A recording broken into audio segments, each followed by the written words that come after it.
அனைவருக்கும் புத்தாண்டு வாழ்த்துக்கள். ஒரு புறம் கொண்டாட்டம், மறுபுறம் திண்டாட்டம் என்று தான் இருக்கிறது இன்றைய தமிழகத்தில். சென்னை பாதிப்பு நீங்கிவிடும் என்ற நம்பிக்கை பிறக்கும் பொழுது இன்னொரு பாதிப்பு ஏற்படுகிறது. இப்பொழுது மக்கள் நீதி மையத்தை பொறுத்தவரையிலும் உதவி அப்படின்னா ஃபோன் போட்டு கூப்பிட்டு கெஞ்சி கேட்டு தான் வர வைக்கணுங்கிறது இல்லை. இது மக்கள் நீதி மையமாக இது மலர்வதற்கு முன்பாக வெறும் நற்பணி இயக்கமாக இயங்கிக் கொண்டிருந்த பொழுது தேடி தீர்ப்போம் வா என்பது தான் எங்களுடைய குரலாக இருந்தது. எங்கே யாருக்கு என்ன பிரச்சனைன்னு தேடுங்க ஃபஸ்ட்டு, அதை போய் முடிந்தால் தீருங்கள் என்பது தான் என்னுடைய அன்பு வேண்டுகோளாக இருந்தது. பிற்பாடு அது கட்டளையாக மாறிவிட்டது. அதை தான் அவங்க பண்ணிகிட்டு இருக்காங்க. இப்போ அவங்கள பொறுத்தவரையிலும் தனியாக ஒவ்வொரு முறையும் நான் நன்றி சொல்கிறதில்ல, வருடத்துக்கு ஒரு வாட்டி சொன்னால் போதும். அது பேரிடர் வந்தாலும் வரலைன்னாலும் அவங்க அந்த உதவிகளை செய்வார்கள். அவர்கள் அதை தொடர்ந்து செய்வதைத்தான் வாழ்முறையாக கொண்டவர்கள்.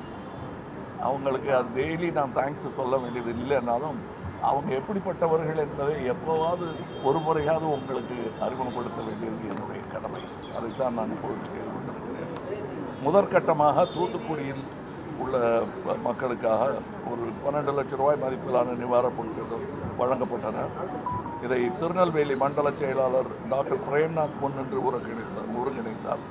தற்போது லயன்ஸ் இன்டர்நேஷனல் மாவட்டம் 324 உடன் இணைந்து 22 டன் அரிசி, பால் பவுடர் உள்ளிட்ட பொருட்கள், அத்தியாவசிய பொருட்கள் மற்றும் ஆடைகள் சென்னையிலிருந்து பின்னாடி நின்றிருக்கிற லாரிகள் மூலமாக அனுப்பப்பட உள்ளன. மக்கள் நீதி மையம் கட்சியின் வழக்கறிஞர் அணியின் மாநில செயலாளரான திரு எம் ஸ்ரீதர் லயன்ஸ் கிளப்புடன் ஒருங்கிணைந்து சுமார் 15 லட்சம் மதிப்பிலான பொருட்களை திரட்டி தந்திருக்கிறார். அவருக்கு என் பாராட்டுகள். இவர்களோடு மக்கள் நீதி மையம் கோயம்புத்தூர் மண்டலம் மகளிர் அணி, மக்கள் நீதி மையம், பெங்களூர் கமலஹாசன் நற்பணி இயக்கம் மற்றும் அனைத்து கட்சி நிர்வாகிகளும் நிவாரணப் பொருட்களை திரட்டி தந்திருக்கிறார்கள். அவர்களுக்கும் எனது பாராட்டுக்கள். சென்னை வெள்ளச்சேதத்தின் போது மனித நேயத்துடன் களமிறங்கி உதவிக்கரம் நீட்டியவர்கள் இப்போது தென் மாவட்டங்களுக்கு தங்களால் இணைந்த அனைத்து உதவிகளையும் செய்து வருகிறார்கள். சேகரிக்கப்பட்ட நிவாரணப் பொருட்கள் இன்று லாரிகள் மூலம் தூத்துக்குடிக்கு அனுப்பி வைக்கப்படும். உதவி தேவைப்படும் சூழ்நிலையில் இருப்பவர்கள் கண்டறியப்பட்டு அவர்களிடம் தெரிவிக்கப்படும். இங்கே குழுமி இருக்கும் ஊடகவியலாளர்களுக்கும் மக்கள் நீதி மையம் கட்சியின் நிர்வாகிகளுக்கும் மீண்டும் ஒருமுறை என் புத்தாண்டு வாழ்த்துக்களை தெரிவித்துக் கொள்கிறேன்.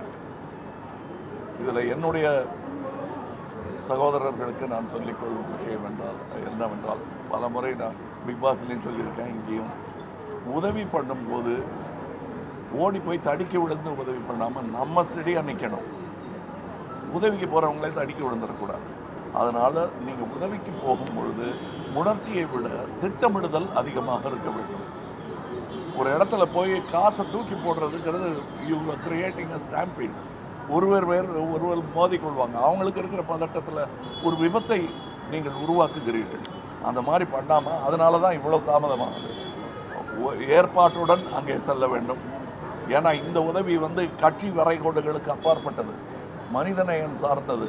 அதனால் கட்சிக்காரங்க யாரும் தொந்தரவு பண்ண மாட்டாங்க. அப்படியே தொந்தரவு பண்ணாலும் அவங்களுடைய அறியாமைன்னு தான் அதை நினைக்கணுமே தவிர, நாம் சரியான அதிகாரிகளிடம் எங்கெங்கே போகலாம் போக முடியாதுன்னு உதவிக்கு போகிறவங்களையே மீட்டெடுக்கிற மாதிரி நம்ம நிலைமைக்கு வந்துடக்கூடாது. இப்போ கொஞ்சம் அவ்வளோ பெரிய ஆபத்துகள் அங்கே இல்லைன்னாலும் கரெக்டாக போக வேண்டியவங்களுக்கு போய் சேரணும். இதில் நடுவில் கிடைச்ச பொருளை வாங்கி அதையும் இருக்கிறதுக்கு ஆட்கள்லாம் இருக்காங்க இங்கே. அதனால் கரெக்டாக நம்மளே பார்த்து இதில் எதுவும் கள்ள மார்க்கெட்டுக்கு போதுனாமல் நம்ம தான் போய் முன்னின்று நடத்த வேண்டும். ஏன்னா நல்லது செய்யணும்னா கூட அதை ஜாக்கிரதையாக செய்யணும். அதுதான் என்னுடைய வேண்டுகோள். அறிவுரைன்னு என்னுடைய சகோதரர்கள் எடுத்துக்கிட்டாலும் பரவாயில்ல. அனைவருக்கும் ஆரோக்கியமான இனிய புத்தாண்டு வாழ்த்துக்கள். வணக்கம். செய்திகளை உடனுக்குடன் தெரிந்து கொள்ள உடனே சப்ஸ்கிரைப் பண்ணுங்க.